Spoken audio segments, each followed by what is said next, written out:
오늘 말씀은 웨스트민스터 신앙고백서 제3장 1절에서 2절의 내용을 살펴보고자 합니다.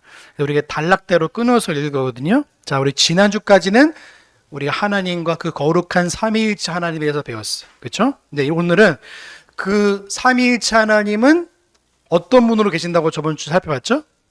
어떤 본질이죠? 동일 본질. 이걸 잃어버리시면 안 돼요. 그렇죠? 그래서 성부 하나님, 성자 하나님, 성령 하나님은 다 동일 본질이다. 그의 영광과 능력과 찬송 모두 다 한 분 하나님, 한 분이시지만 세 위격으로 계신 삼위 하나님이 받으신다고 말씀을 드렸어요. 자, 근데 그 하나님이 어떤 일을 행하신지를 우리가 살펴보고자 합니다. 자, 우리 첫 번째 보시면 어디까지 끊었냐면 하나님께서는 영원부터라고 보겠습니다. 여러분, 이 작정은요, 다른 말로 말하면 하나님의 영원한 계획입니다. 뭐라고요? 영원한 계획. 그러니까 작정이란 말이 좀 어렵잖아요. 근데 우리말로 번역을 하자면 하나님의 계획입니다. 근데 그 계획은 우주 모든 만물에 대한 계획이에요.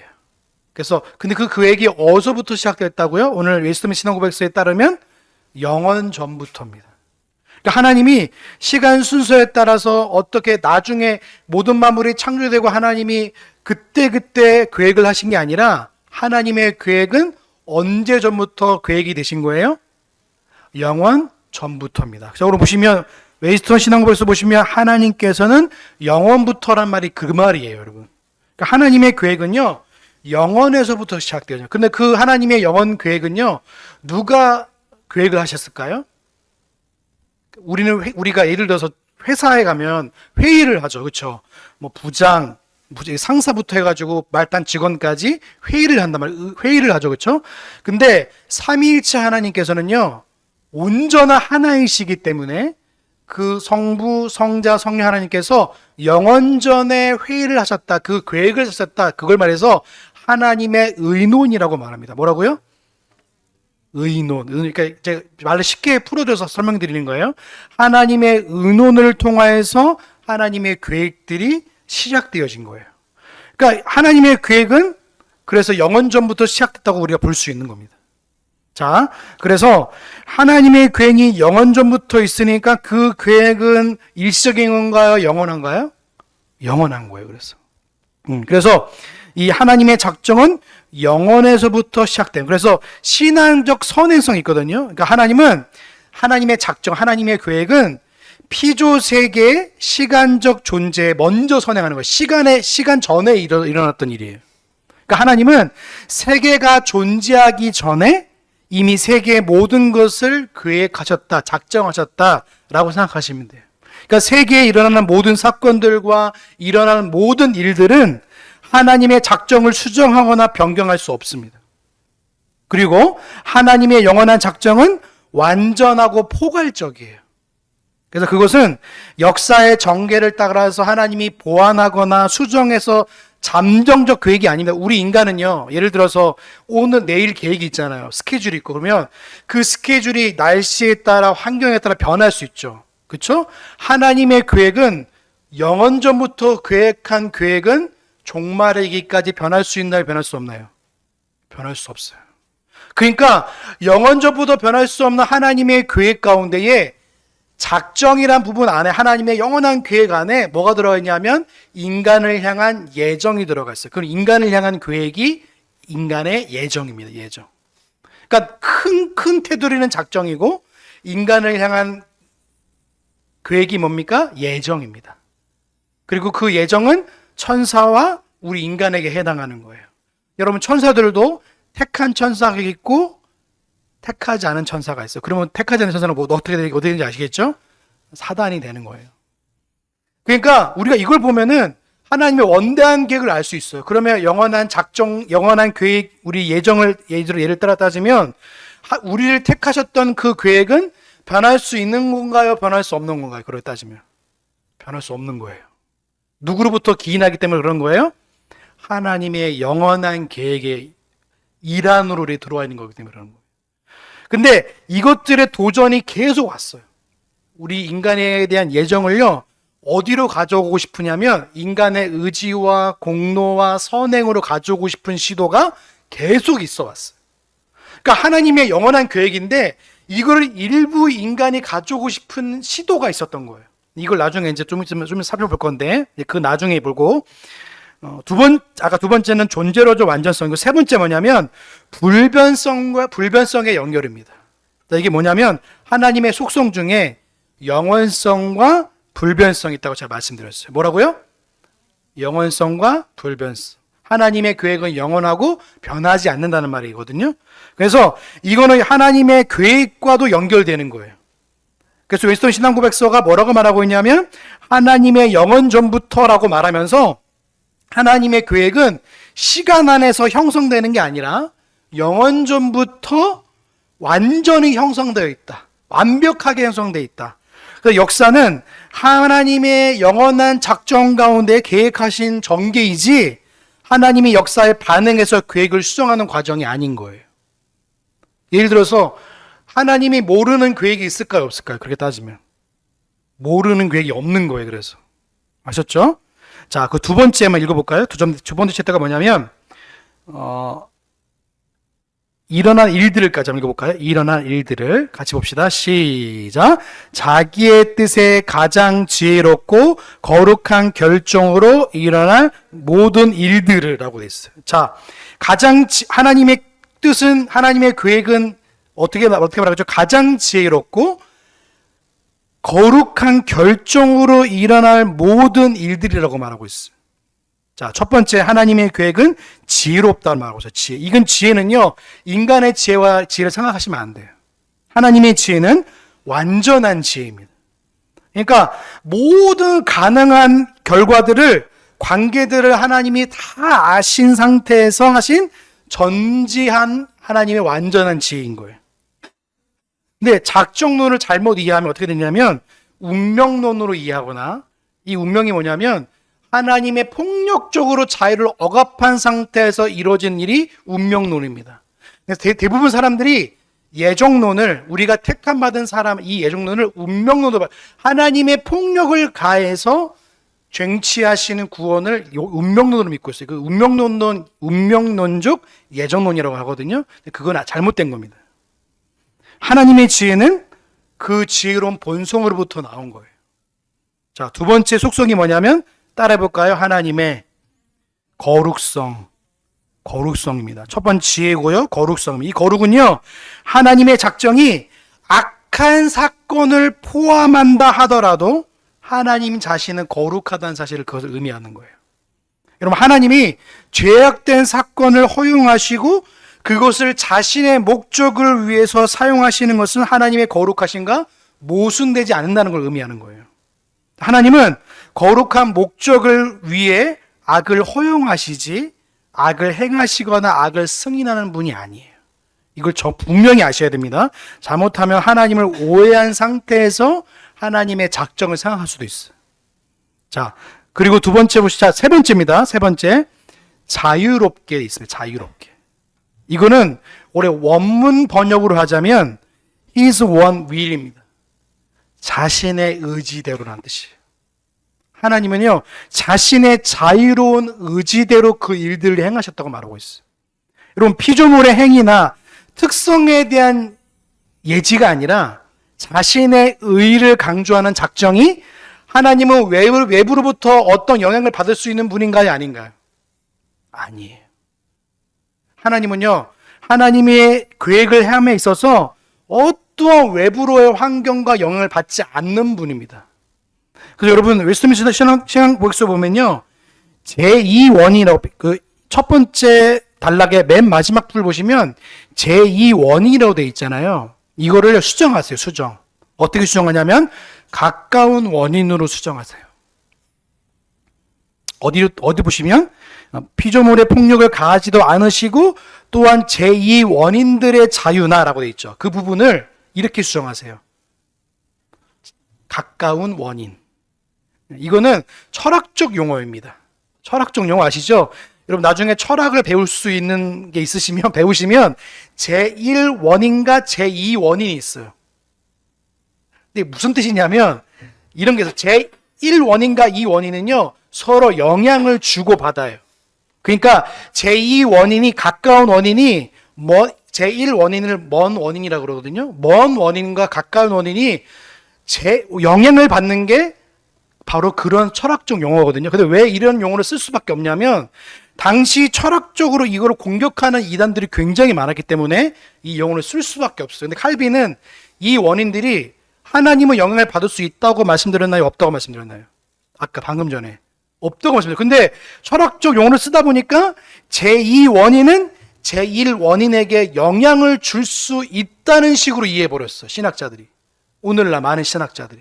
그러니까 인간이 어떤 의지나 공로나 선행을 통해서 하나님의 마음을 바꿀 수 있다고 믿는 행태가 나오기 시작한 거예요. 그래서 여러분, 제2원인은 제1원인 하나님에 대해서 절대로 영향을 발휘할 수 없습니다. 그래서 오늘 우리가 웨스트민스터 신앙고백서를 읽을 때 제2원인은 그냥 가까운 원인으로 이해하시면 돼요. 아셨죠? 자, 그래서 다시 돌아와서 하나님은 그 의지로 말미암아 어떤 영향도 받지 않은 분이에요. 그래서 자유롭게 말하고 있어요. 근데 인간의 의지는 자유롭나요? 자유롭지 않나요?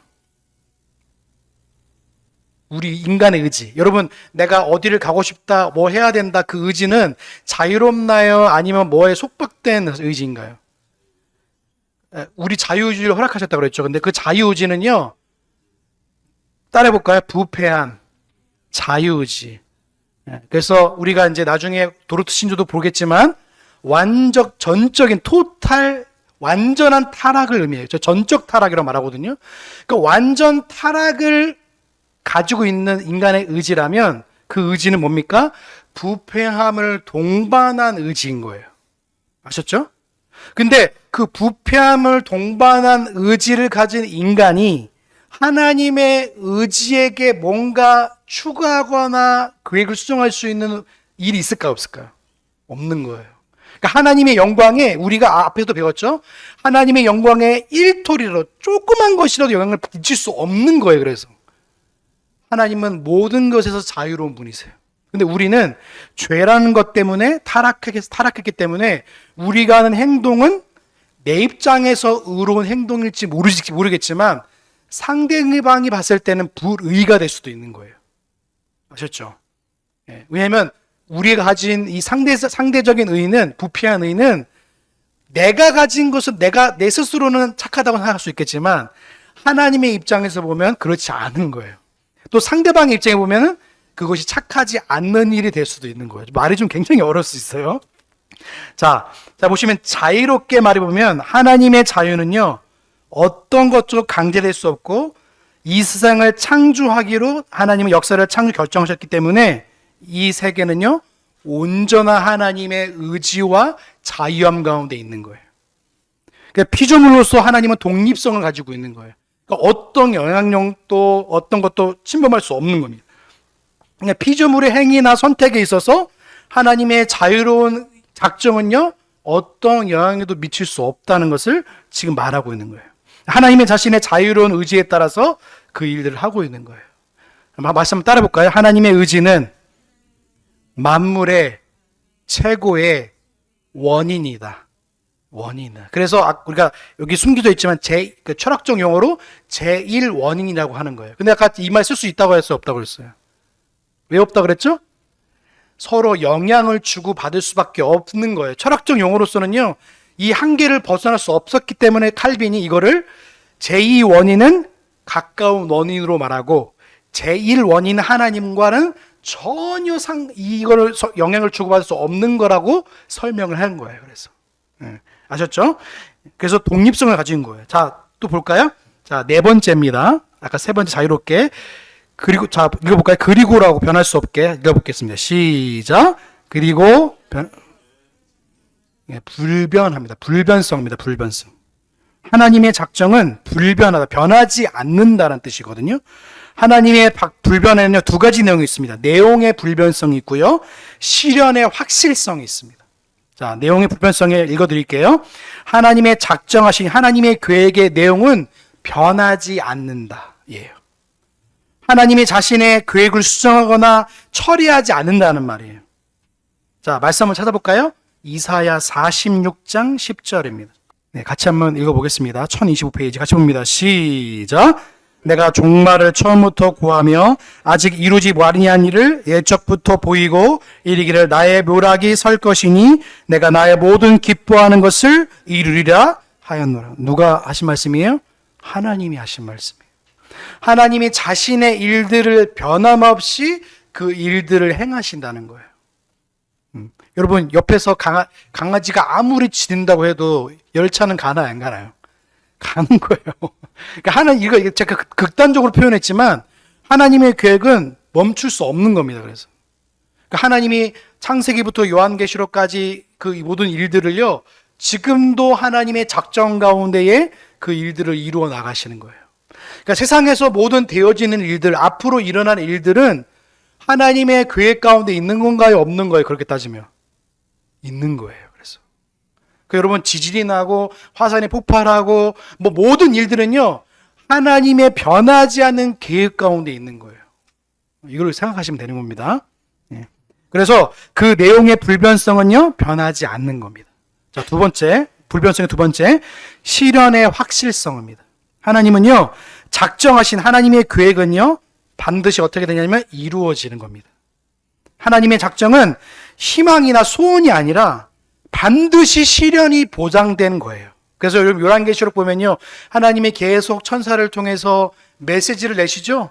큰 성 바벨론은 어떻게 된다고요? 나중에 멸망한다. 그럼 이거는 하나님이 이들이 회개하거나 이들이 마음을 돌이키면 변하는 건가요? 변하지 않는 건가요? 변하지 않는 거예요. 하나님의 계획은. 왜요? 하나님이 영원전부터 그 계획을 이루시고 계획하시고 이루시기 때문에 그런 거예요. 그럼 우리를 구원하신다는 건 마찬가지예요. 우리의 구원은 내 입술의 고백과 생각과 의지인가요? 하나님의 영원한 작정에 기인한 결과인가요? 작정에 기인한 결과인 거예요. 여러분의 믿음으로 사는 거, 여러분의 믿음으로 가는 거, 여러분 결국에는 하나님의 여러 작정 가운데 있는 예정을 통하여 여러분을 부르시고 택하시고 믿음을 가지게 하시고 거룩하게 살게 하시고 결국에는 하나님을 닮아가게 하시는 거예요. 그러니까 우리 인간의 계획은요, 우리의 의지를, 부패한 의지를 거듭나게 하신 분도 누구십니까? 하나님이신 거예요. 그래서 우리가 할 수 있는 일은 뭡니까? 주님 앞에 우리를 맡기고 우리가 그분에게 우리 삶을 아껴드리는 말밖에 없는 거예요. 자, 작전의 불변성은요, 양태까지 불변하게 만드는 게 아니라 하나님은 모든 되어지는 자유로운 행위를 통하여서 일어날 수 있는 걸 작정하시고 어떤 것은 우연적으로 일어날 수 있도록 작정하신 거예요. 불변하는 것, 그 사건이 일어난다는 것이지 그 어떤 방식으로 일어나는 모든 세부 사항은요, 감추어져 있어요. 그래서 우리 알 수 없는 걸로. 만약 여러분 내일을 알 수 있으면, 제가 저번에도 말씀드린 것처럼 내일을 알 수 있으면 하나님 그 내일이라는 이런 것도 감추어 두신 거예요. 그래서 시간을 통해서. 자, 우리 두 번째, 다섯 번째죠. 다섯 번째가 뭐냐면 일어날 모든 일들, 그렇죠? 그 주권으로 섭리로 모든 일들이 일어나가는. 그런데 그 두 번째, 다섯 번째 보시면 하나님은 뭐라고 돼 있죠? 그러나 그것 때문에 뭐라고 돼 있죠?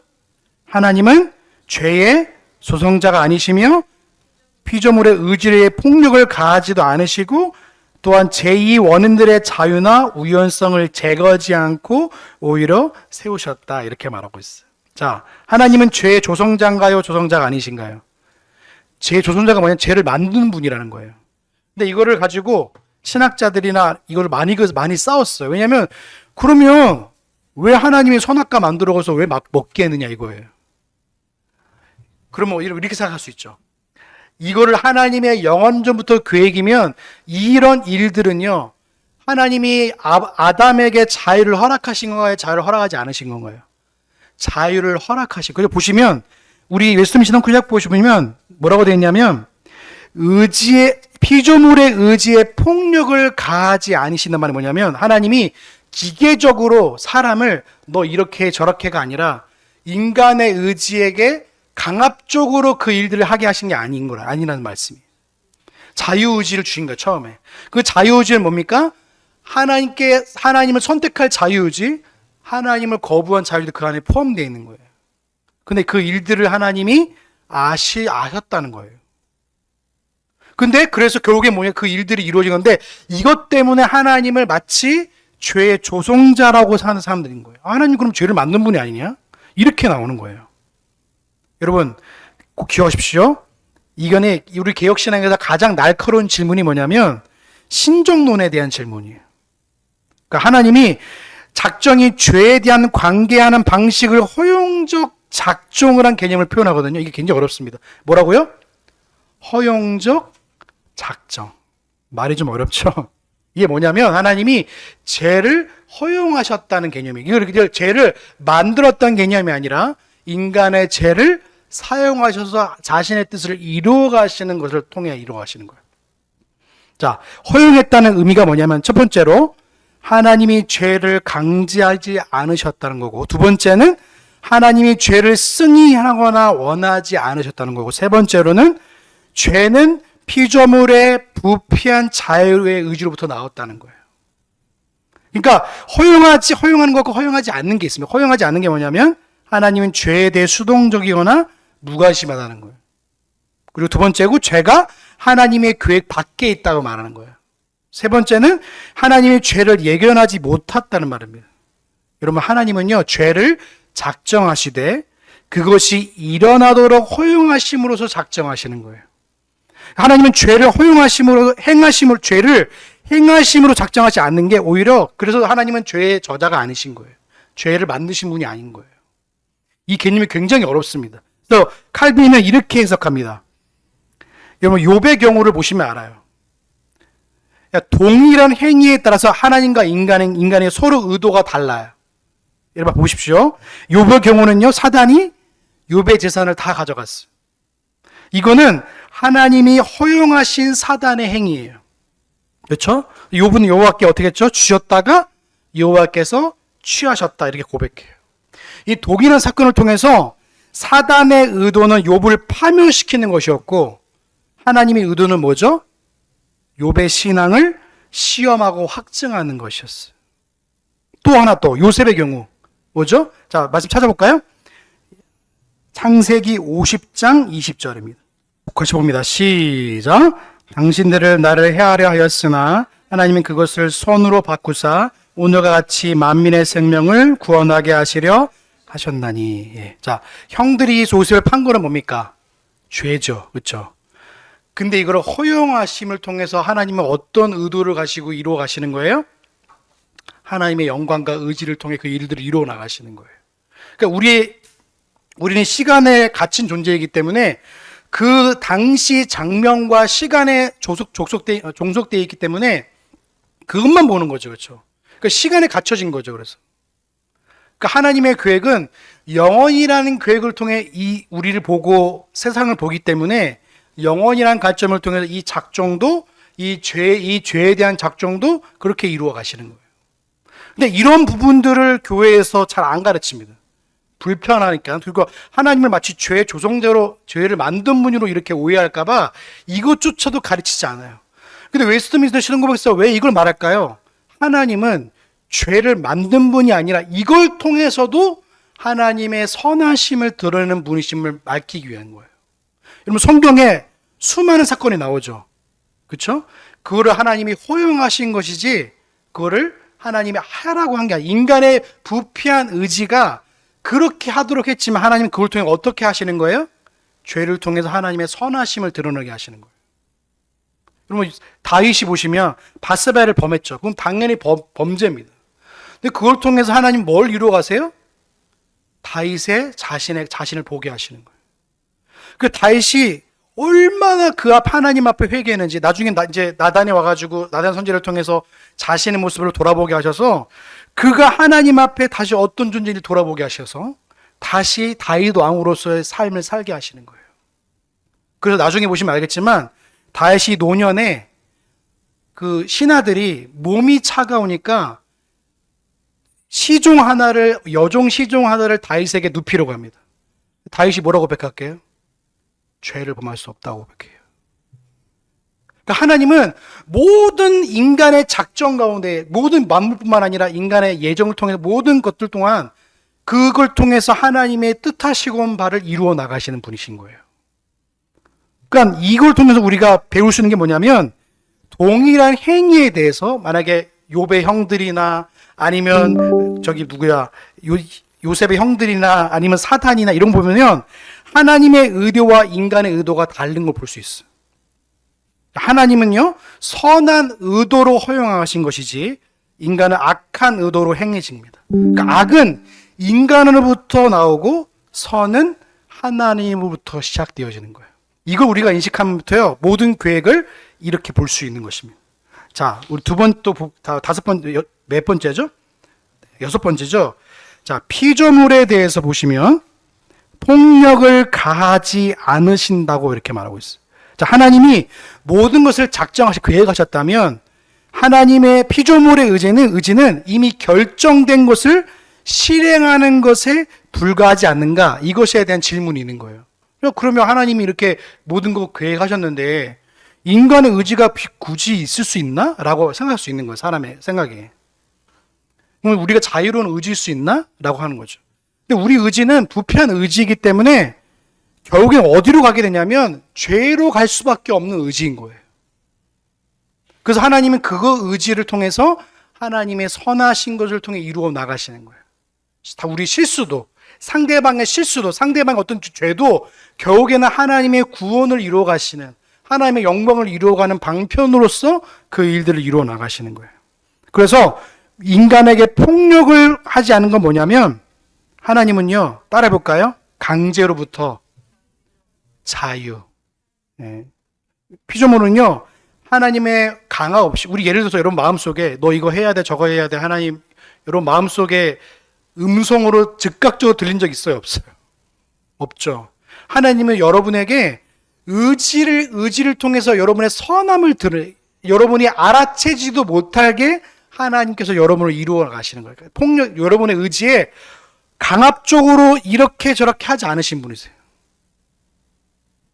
그러니까 우리가 우리 본성과 욕구에 따라 행동을 의미해서 자유로운 것이지 하나님의 작정은요, 이 자유를 제거하지 않으셔요. 그래서 폴라누스라는 17세기 개혁자는 이렇게 말했어요. 하나님의 작정은 피조물의 의지를 외부에서 강제하는 방식으로 실현되지 않습니다. 하나님은 피조물이 자신의 의지에 따라 자유롭게 행동하도록 섭리하시되 그 자유로운 행동이 하나님의 작정한 결과를 산출하도록 인도하십니다라는 거예요. 말이 굉장히 어렵죠. 그래서 우리가 하는 모든 행동들은요, 하나님의 우리 안에 선한 마음을 주셔서 그 일들을 이루어 가시고 우리가 성화의 길을 걷게 하시는 것도 누가 주시는 거예요? 하나님이 이루어 가시는 거예요. 그래서 내 의지를 하나님이 그렇게 인도해 나가시는 거예요. 그래서 우리가 하나님은 그래서 선을 반드시 일어나게 하세요. 말씀 한번 찾아볼까요? 로마서 말씀입니다. 로마서 8장 28절부터 3절까지 한번 읽어볼까요? 우리 같이 볼까요? 시작! 우리가 알거니와 하나님을 사랑하는 자, 곧 뜻대로 부르심을 입은 자들에게는 모든 것이 합력하여 선을 이루느니라. 하나님 미리 아신 자들로 또한 그 아들의 형상을 본받게 하기 위하여 미리 정하셨으니 이는 그로 많은 형제들 중에서 맏아들이 되게 하려 하심이라. 또 미리 정하신 그들을 또한 부르시고 부르신 그들을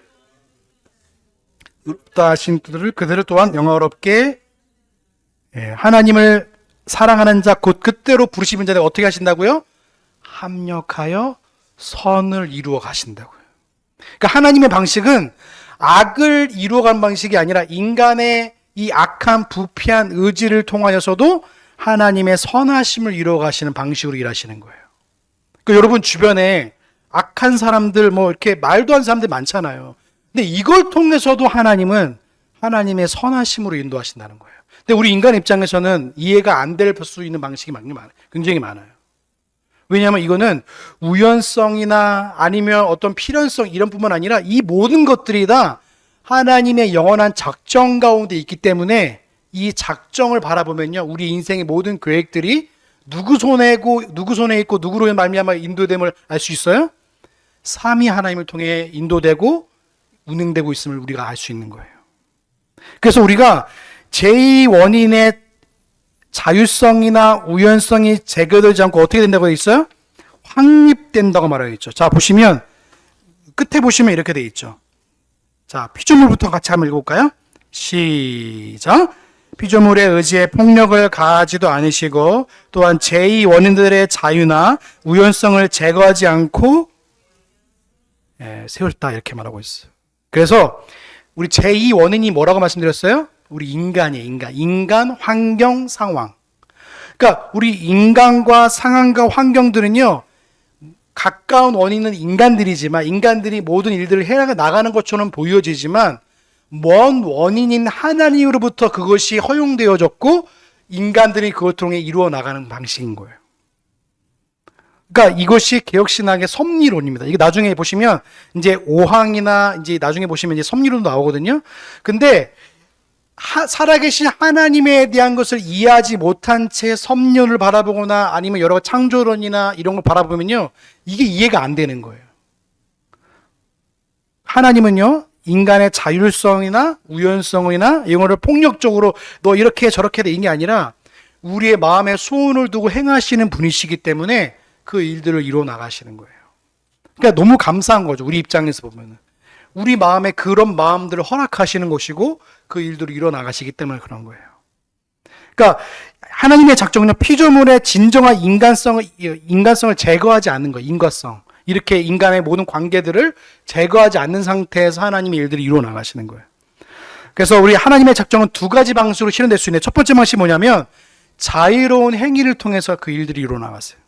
인간의 자유로운 선택과 행위를 통해서 하나님의 작정이 실현되는 거예요.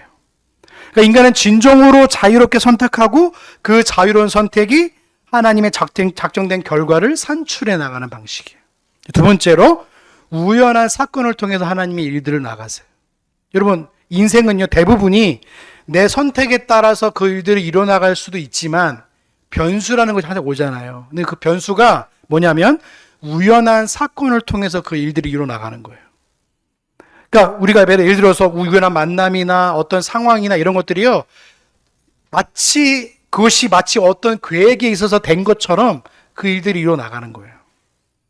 그러니까 하나님의 작정에는요, 그 모든 것들이 다 포함되어지는 거예요. 우연도 어디에 포함됩니까? 결국에는 하나님의 작정원에 포함되어 있는 거예요. 그러니까 인간의 관점에 보시면요, 우연이고 황당하고 뭐 이렇게 될 수도 있지만 이것도 하나님의 영원한 작정 가운데 있다는 것을 우리가 생각해 볼 수 있는 거예요. 자, 이거는요, 그래서 하나님의 작정이 없으면 피조물의 자유가 없는 거예요. 피조물이 존재하고 행동할 수 있는 것 자체가 뭡니까? 하나님의 작정에 의해서 이루어지는 것이기 때문에 그래요. 하나님의 작정은 피조물의 자유성을 제거하는 것이 아니라 그것을 오히려 하나님의 인도하심을 따라 맡길 수 있는 거예요. 자, 우리 두 번째 절 한번 같이 읽어볼까요? 자, 두 번째 절. 어디까지 보냐면, 다 아시지만까지 보겠습니다. 2절. 자, 웨스트민스터 신앙고백서 3장 2절. 다 아시지만까지 2절 한번 읽어보겠습니다. 시작.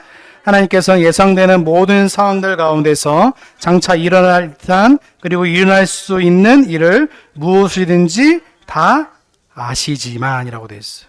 자, 이게 무슨 말이냐면 하나님은 어떤 조건 위에서도 일어날 수 있거나 일어날 수 있는 모든 일이든지 다 아실지라도 그 어떤 것에 대한 미래를 예지하셨기 때문에 그러한 조건들을 위해서 일어날 것을 예지하셨기 때문에 작정한 것이 아니다라는 거예요. 자, 이러기 때문에 예를 들어서 우리가 고대 이단들이 있거든요. 그러니까 알미니우스라는 이단이 있었어요. 도르트 신조가 왜 작성되었냐면 알미니안이라는 이 야콥 알미니라는 사람이요, 어떤 사상을 가지고 있었냐면 하나님은 알았기 때문에 예정하셨다. 그러니까 예정론을 가지고 온 유럽을요 싸웠어. 그래서 전 세계 유럽 사람들이 모여서 회의한 게 도르트 회의거든요. 그때 발현된 게 뭐냐면 튤립입니다. 전적 타락, 불가항력적 은혜, 그것이 다 들어가요. 성도의 견. 그래서 이 5가지가 선택해서 이게 잘못된 것을 반박하기 위해서 이단들이 등장하니까 원래 성경에서 말하고 하는 내용을 드러내게 된 거예요. 그러니까 이단들이 등장하면서요, 신학적 체계가 잡히기 시작했어요. 그래서. 근데 알미니우스가 어떻게 말했냐면 이렇게 말했어요. 하나님은 믿을지 알고 그 사람을 선택하셨고 믿을지 알았기 때문에 그 사람을 구원하시는가 이렇게 말한 거예요. 그러니까 의지가 먼저고 하나님의 예정이 뒤에 따라오는 거예요. 이게 맞나요? 틀렸나요? 그럼 우리 어떻게 말해야 될까요? 반대로 말해야 돼요. 뭐요? 예정, 예지. 우린 이중 예정이라고 말하기도 하거든요. 근데 카톨릭이 아니죠. 감리교나 성결교 같은 경우에는요, 예지, 예정을 말해요. 알미니우스의 후손이기 때문에 그래요. 뭐냐면, 이 사람이 믿음이 있기 때문에 하나님이 구원하신다는 거예요. 우리는 하나님이 예정하시기 때문에 이 사람이 믿는 건데, 내가 믿음이 있기 때문에 하나님이 구원하신다고 하는 거예요. 이 순서가 바뀌었죠. 그러니까 알미니우스는 이런 주장을 하기 시작한 거예요. 야, 하나님이 작정하시고 예정하신 내가 알겠어. 그런데 저 사람의 믿음이 있기 때문에 하나님이 구원하신 것이 예정이 있는 것이지 어떻게 네가 그런 것들을 알 수 있어라고 해서 반박하고 의문을 제기해 온 거예요. 그래서 회의가 열렸어요. 도르트에서. 그래서 그 신경을 작성하기 위해서요, 신학자들이 얼마나 많이 피 튀기면서 이런 논쟁을 했는지 몰라요. 신학적으로. 그래서 만약에 예정을 말하게 되면 어떻게 되냐면 이렇게 말할 수 있어요. 하나님께서 모든 것을 아시지만 인간에게 종속된 개념으로 믿음을 이해할 수도 있는 거예요. 하나님 저 사람 믿음이 있으니까, 저 사람 예수님 믿었으니까 이 사람은 구원받은 존재라고 이렇게 하는 거예요. 근데 우리는 뭡니까? 하나님의 영원한 작정 가운데 우리를 부르셨기 때문에, 예정하셨기 때문에 우리가 믿음을 가질 수 있는 거예요.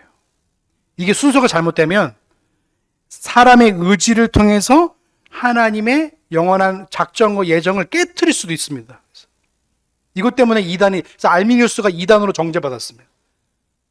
근데 그 알미니우스의 후손들이 지금도 감리교라는 이름을 가지고, 그리고 성결교라는 이름을 가지고 교회를 하고 있어요. 잘 들어보면 인간의 의지를 더 강조할 수밖에 없습니다.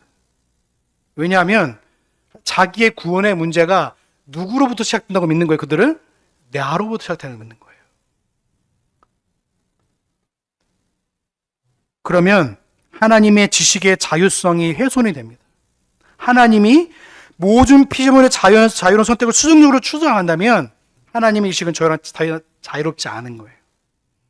그러니까 우리가 이런 부분들을 오해하면요, 어마어마한 결과를 이뤄나갈 수도 있습니다. 알미니우스는 이렇게 생각했습니다. 이거 잘못된 겁니다. 잘못된 걸 알아야 우리가 제대로 된 걸 알 수 있기 때문에 첫 번째 이렇게 말했습니다. 하나님은 그리스도를 믿는 자들을 구원하시기로 작정하셨다. 두 번째, 하나님은 복음이 선포될 수 있도록 수단을 제공하기로 작정하셨다. 하나님은 누가 믿을 것인지를 예지하셨다. 하나님은 믿을 것으로 예지된 자들을 선택하기로 작정하셨다. 이거 조금이라도 이해성이 있으면 이걸 알아들 수 있는데 모르면 그렇구나 이렇게 갈 수밖에 없는 거예요. 그러니까 예정의 근거가 하나님이 아니라 어디로 가게 된 거예요? 피조물의 예지된 믿음으로 가게 돼 있는 거예요.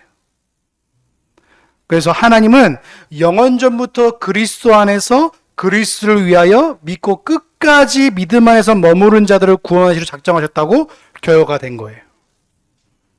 그 도르트 신조 제1항 9조에 이렇게 말하고 있습니다. 이 선택은 예지된 신앙의 순종, 거룩함 또는 다른 어떤 자질이나 성향으로부터 나온 것이 아니다. 선택은 신앙, 거룩함 등 모든 구원의 은혜들의 원천이다. 이렇게 말하고 있어요. 여러분 성경적 근거가 있습니다. 찾아볼까요? 로마서 9장 11절과 13절의 말씀입니다. 자, 같이 보겠습니다. 시작!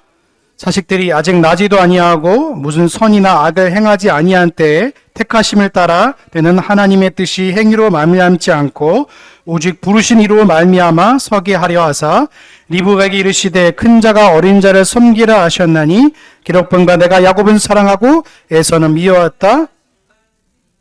이거를 만약에 예를 들어서 알미니우스 주장이 맞다 그러면 이 본문을 삭제해야 됩니다. 맞죠? 하나님이 선을 행할 수도 없는 태중에 있는 아기들이 어떤 선행도 할 수도 없고 믿을 의지도 없는데 이들이 어떻게 택한 백성이라고 그들 스스로가 아기가 믿음을 가지고 살아갈 수 있겠습니까? 그러니까 우리가 개인의 의지나 공로나 선행을 통해서 구원받는 게 아님을 분명하게 말하고 있는 거예요. 또 말씀 해볼까요?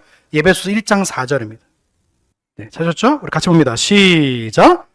창세전에 그리스도 안에서 우리를 택하사 우리로 사랑 안에서 그 앞에 거룩하고 로마서랑 에베소서를 다 버려야 됩니다. 이들의 주장에 의하면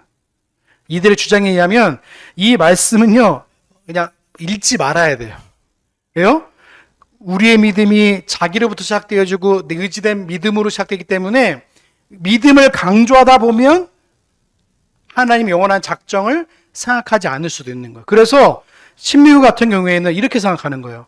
이 사람이 믿음이 있는가 없는가를 정확하게 확증하고 나서야 물세례 이렇게 물에 침례를 주는 거거든요. 근데 그 사람의 믿음에 있어서 실수도 있고 연약함도 있잖아요. 그렇죠? 근데 그 믿음의 완벽성을 찾으려 그러는 거예요. 인간에게 찾을 수 없습니다. 만약에 여러분들이 생각할 때 만약에 여러분의 구원이 여러분의 믿음이 있다고 생각하면요. 여기서 구원받을 사람 아무도 없습니다. 생각해 보십시오. 아무도 없습니다. 그래서 감리교나 선교 같은 경우에는 뭘 강조할 수밖에 없냐면 성도의 공로와 선행을 앞세울 수밖에 없습니다.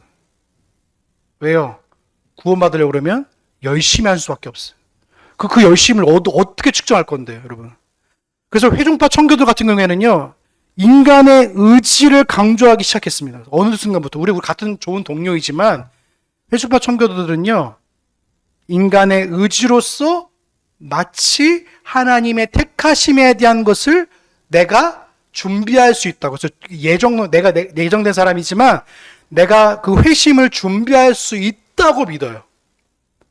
그래서 내가 장작이 있는데 여기다가 좀 물을 뿌리거나 아니면 뭘 해가지고 인간의 입장에서는 조금이라도 어떤 선을 행하고 싶고 의지를 나타내고 싶은 거예요. 근데 그것조차도 하나님의 인도하심이 없다면, 하나님의 영원한 작정과 예정을 통해서 그것이 이루어지지 않는다면 우리는 구원받은 자로서 삶을 영위할 수 없는 거예요. 이런 것들이 선행되지 않으면 그런 겁니다. 자, 말씀 또 찾아볼까요? 로마서 9장 16절입니다. 네, 우리 같이 봅니다. 시작. 그런즉 원하는 자로 말미암도 아니요 다른 박제라는 자도 말미암이 아니요 오직 궁일이 여기시는 하나님으로. 자, 이거는 이스라엘로 택한 자에 대한 구절을 로마서를 통해 바울이 말하고 있거든요. 근데 택한 자가 달려가는 자도 아니라, 그렇죠? 보시면 어때요? 원하는 자도 아니라 하나님의 긍휼하심을 입은 자만이라고 돼 있어요. 이것도 어떻게 설명합니까?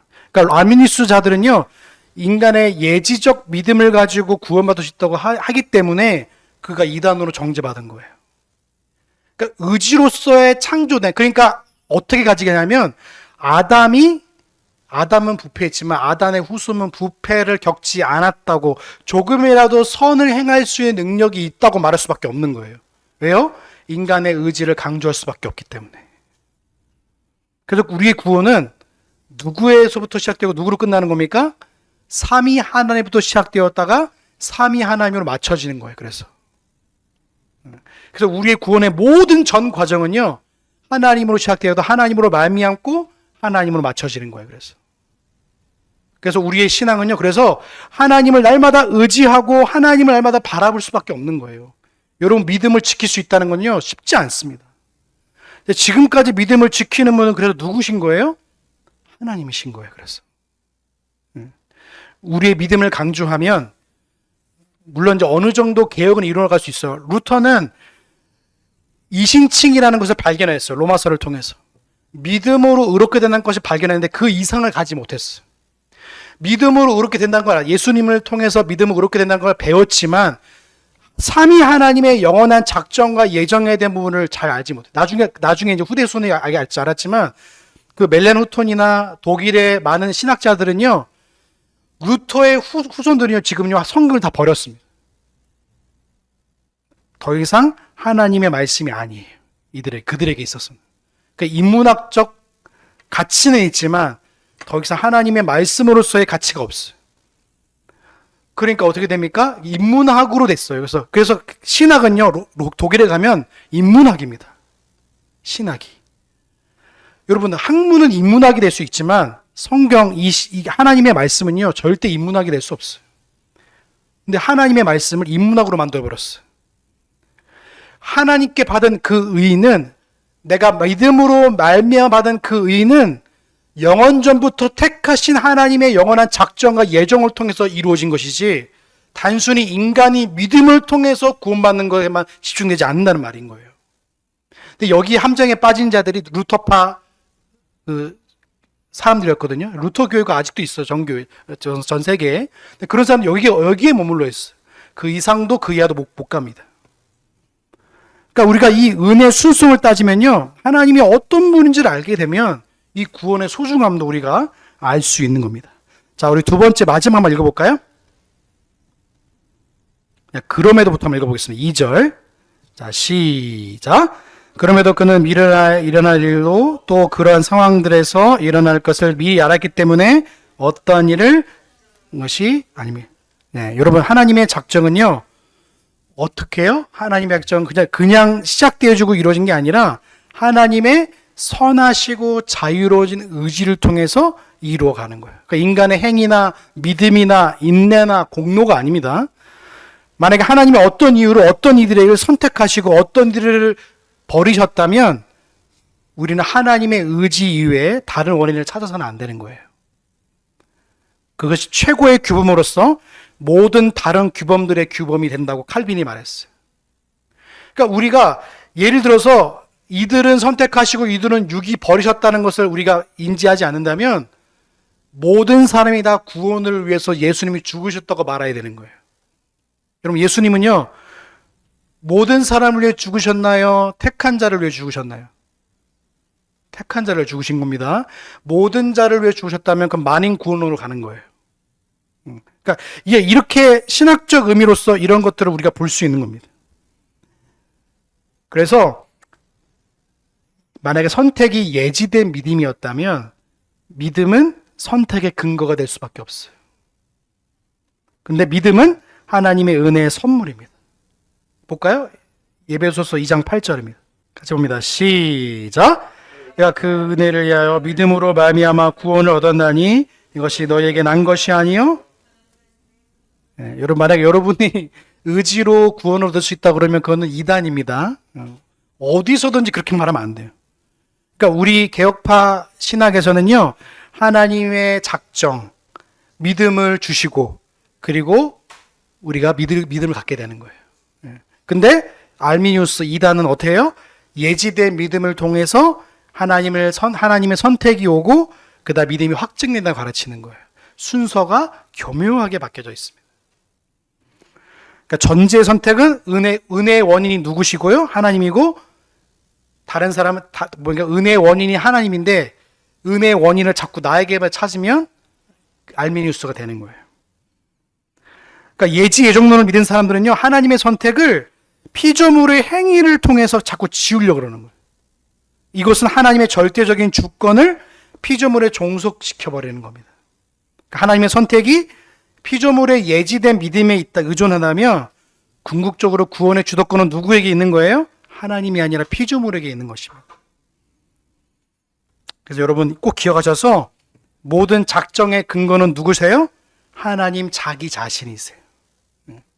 그러니까 하나님 자기 자신의 선한 의지를 통해서 이중 예정이 있는, 이중 예정이 뭐냐면 택자와 유기자가 나누어지는 거예요.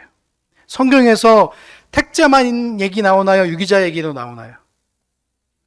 둘 다 같이 섞여서 나오기도 하고 그럽니다. 근데 우리가 감히 판단할 수 없어요, 우리는. 왜냐하면 그 구원의 문제는 하나님이 있기 때문에. 근데 우리가 예배에 나오고 우리가 신앙생활하고 우리가 하나님을 믿는다, 그 행위 자체가 뭐예요? 택함 받은 자로서 내가 그걸 누릴 수 있는 거예요. 그래서 은혜의 방편으로 하나님의 말씀을 듣게 하시고 성례를 향하고 그런 일들이 뭡니까? 기도하게 되고, 이게 뭡니까? 너는 택자라는 사실을 반증하는 거예요. 다르게 말하면. 여러분, 그래서 구원 받았느냐 안 받았느냐 두려워하지 않으셔도 됩니다. 근데 회중파 청교도들은요, 뭘 강조하냐면 믿음을 너무 강조해요. 이 칭의 받은 걸, 이 칭의 회심을요 너무 강조합니다. 그러니까 세례도 잘 안 주려고 그래요. 나중에 이제 심각한 회중파 청교도들은요 세례도 안 주고 성찬도 참여 안 시킵니다. 자기 자신이 완전한 얼마나 착해지고 얼마나 의로워야지 그걸 주는지 모르겠지만 너무 믿음을 강조하다 보니까 세례도 잘 안 주고 직분도 아예 안 주고 이럽니다. 그러니까 하지만 우리는 뭡니까? 하나님께서 모든 걸 작정하시고 이루어 가시는 과정이 있기 때문에 우리가 비록 연약함이 있어도 그 연약함 또 하나님이 어디로 이끌어 가시는 것 중에 하나예요? 하나님의 영광으로 우리를 구원하러 가시는 이 과정이기 때문에 그분을 받는 거예요. 그래서 하지만 너무 죄에 빠지게 되면 권징을 행할 수밖에 없죠. 꼭 기억하셔서 여러분 1절과 2절을 봤는데 여러분 꼭 기억하십시오. 이걸 보면서도요 우리는 뭘 봐야 되냐면 하나님이 이런 일들을 이루어 나가시는구나. 그런데 이루어 나가시는 모든 과정 속에서 성경에서 그래서 이걸 통해서 성경을 보게 되면요 그래서 이렇게 이런 일들이 이루어졌고 왜 나중에 요한계시록 보면은 양과 염소가 있는구나를 볼 수 있는 거예요. 택자와 유기자가 왜 있는지도 알 수 있는 것이고 성경으로 기인했기 때문에 우리가 볼 수 있는 것입니다. 그러니까 웨스트민스터 신앙고백서를 잘 보시면요 왜 이렇게밖에 할 수 없는지를 성경을 통해서 확인할 수 있는 작업이 계속 필요한 거예요. 그 죄를 하나님이 허용하신 이런 부분 또한 우리가 잘 고민하고 생각해 보셔야 돼요. 근데 이걸 잘못 생각하게 되면요 굉장히 혼돈이 올 수도 있어요. 왜 죄를 허용해가지고 이런 일이. 근데 하지만 이것 또한 하나님의 선하신 의도라고 생각하면요 우리가 주님을 믿고 우리 갈 수 있는 거예요. 그래서 한 주간도요 이 하나님의 이 귀한 선하신 하나님의 영원한 작정에 대해서요 한번 고민하시고 생각하셔서 믿음의 길 또 하나님 기뻐하신 길로 나아가는 저와 여러분 되시길 주의 이름으로 소망합니다. 우리 기도하겠습니다. 사랑하는 풍성하신 하나님 감사합니다. 오늘 하나님의 영원한 작정에 대해서 살펴보았습니다. 하나님의 작정은 영원부터 자신의 가장 뜻을 지혜롭고 또 거룩한 결정으로 모든 되어진 일들을 하나님이 이루어갔다는 것을 살펴보았습니다. 하나님, 그래서 하나님은 죄의 조성자가 아니시며 하나님께서는 그 인간의 연약함을 들어 사용하셔서 하나님의 선하심을 드러내는 줄로 믿습니다. 성경의 기록 또한 그렇고 또 우리에게 일어날 일도 그렇습니다. 하나님, 우리의 삶의 모든 과정 속에서 우리의 구원을 이루어가는 과정 또 성화를 이루어가는 과정 속에서도 하나님이 일하고 계심을 잃어버리지 않게 하시고 늘 하나님을 의지하며 하나님 붙들어 살아가는 우리 모든 성도들 될 수 있도록 은혜를 더하여 주시옵소서. 감사 영광 올려드리오며 우리의 구원의 소망 되신 예수님의 이름으로 감사하며 기도하옵나이다.